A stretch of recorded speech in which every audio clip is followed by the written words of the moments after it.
યુપીના મુઝફ્ફરનગર જિલ્લામાં એટીએસે એક બાંગ્લાદેશી આતંકવાદીને ઝડપી લીધો છે। ઝડપાયેલો આતંકવાદીનું નામ અબ્દુલ્લા અલ મામૂન છે। આતંકી સંગઠન અલ-કાયદા સાથે જોડાયેલો હોવાની શક્યતા છે। મળતી માહિતી પ્રમાણે આતંકી અબ્દુલ્લા અલ મામૂન બાંગ્લાદેશના મોમિન શાહી જિલ્લાના હુસનપુર ગામનો રહેવાસી છે।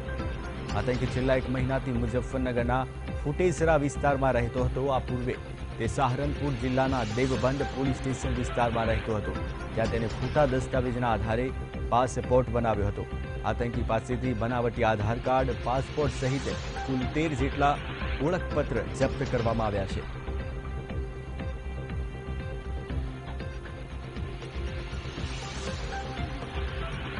તો આતંકી મામૂનની સંગઠન અલ-કાયદા સાથે જોડાયેલો હોવાની માહિતી મળી રહી છે। તો આ સાથે જ મુઝફ્ફરનગરમાં રહેતા આતંકીને પોલીસે ઝડપી પાડ્યો છે।